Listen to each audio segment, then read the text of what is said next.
બોર્ડની અવ્યવસ્થાનું ઉદાહરણ પૂરું પાડતો ફરી એકવાર કિસ્સો સામે આવ્યો છે।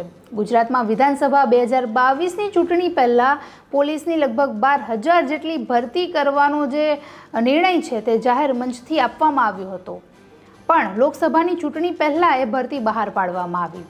હવે વિદ્યાર્થીઓ ઉમેદવારો પરીક્ષા આપશે, નોકરીએ લાગશે ત્યાં 5 વર્ષ પૂર્ણ થઈ જશે। આ રીતે ફરી એકવાર તારીખ પે તારીખ આપી અને રોજગાર પૂરું ન પાડવાનું ઉદાહરણ સામે આવ્યું છે। નમસ્કાર, ટકાટક મીડિયામાં આપની સાથે હું છું જાનવી।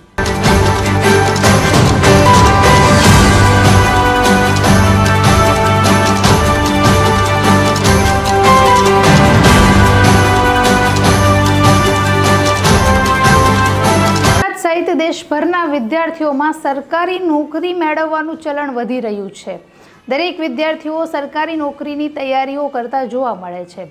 આ સમયે 2022 વિધાનસભાની ચૂંટણી દરમિયાન ગૃહ રાજ્યમંત્રી હર્ષ સંઘવીએ જાહેર મંચ પરથી 12,000 જેટલા પોલીસ ભરતીનું આયોજન કરવામાં આવશે તેવી જાહેરાત કરી હતી, જેને લઈને દરેક ઉમેદવારોએ સુરત, ગાંધીનગર, રાજકોટ જેવા કોચિંગ ક્લાસીસો જોઈન કરી અને સરકારી નોકરીની તૈયારીઓ શરૂ કરી દીધી।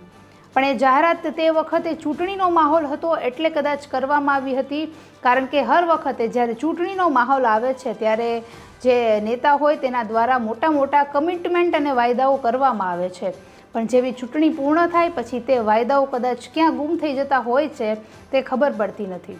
વિધાનસભાની ચૂંટણી 2022થી વિદ્યાર્થીઓ ઉમેદવારો આ પરીક્ષાની તૈયારી કરી રહ્યા છે, એટલે કે 2022, 2023, 2024 અને વર્ષ 2025 આવી રીતે 4 વર્ષ સુધી ભરતી ચાલે અને પછી પોલીસની ટ્રેનિંગ આપવામાં આવે, નોકરીમાં જોડાય ત્યાં સુધી 2026 આવી જાય। તો પંચવર્ષીય યોજનાની જેમ એક ભરતી ગુજરાતમાં 5 વર્ષ સુધી ચાલે છે।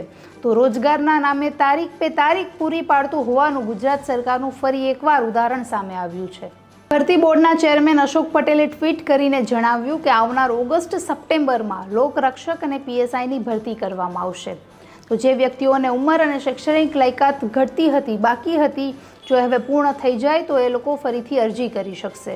તો સાથે જેમના ટ્વીટ ઉપર ઘણા બધા લોકોએ રીટ્વીટ કરીને જણાવ્યું કે નવા લોકોને એડ ના કરો, જે લોકો જૂના છે તેમને પ્રાથમિક પસંદગી અને મોકો આપો, કારણ કે 2022થી જ્યારે જાહેરાત થઈ ત્યારથી ઘણા બધા ઉમેદવારો તૈયારી કરી રહ્યા છે। સાથે જ એવું પણ જણાવવામાં આવ્યું કે 15 લાખ જેટલી અરજીઓ માત્ર 22,000ની સંખ્યા માટે આવે છે। તો આટલી મોટી સંખ્યામાં મોટી અરજીઓ આવે છે તો જે જૂના વ્યક્તિઓ તૈયારી કરતા હતા એ તો તૈયારી કરતા જ રહી જાય। ભરતી માટે, સરકારી નોકરી માટે વિદ્યાર્થીઓ ખરેખર ખૂબ જ મહેનત કરતા હોય છે। જેના વિસ્તારમાં આ પ્રકારની કોચિંગ સુવિધા ઉપલબ્ધ ના હોય તે લોકો મોટા શહેરોમાં ફક્ત કોચિંગ માટે જતા હોય। તેમાં ગાંધીનગરમાં સેક્ટર 6 એ મુખ્ય કેન્દ્ર છે। ત્યાં અગર કોઈ પણ વિદ્યાર્થીઓ જાય, ઉમેદવાર તૈયારી કરવા માટે જાય તો મહિનાના રહેવાના અને જમવાની સગવડ સાથે ઓછામાં ઓછા 7,000 રૂપિયા તેના દર મહિને ખર્ચ થઈ જતા હોય છે। અને કોચિંગ સેન્ટરની ફીસ જે હોય છે તે પણ મહિનાના 30,000થી 40,000 સુધીની હોય છે। તો જે વિદ્યાર્થી કદાચ ભરતીના નામે અરજી બહાર પડે અને શરૂઆત કરી દે, જે લોકો 3થી 4 વર્ષ સુધી સતત તૈયારીઓ કરતા હોય, બીજા શહેરમાં રહેતા હોય, ત્યાં કોચિંગની, રહેવાની, જમવાની ફીસનો જો સરવાળો કરવામાં આવે તો તેમાં લાખોનો ખર્ચ થઈ જતો હોય છે।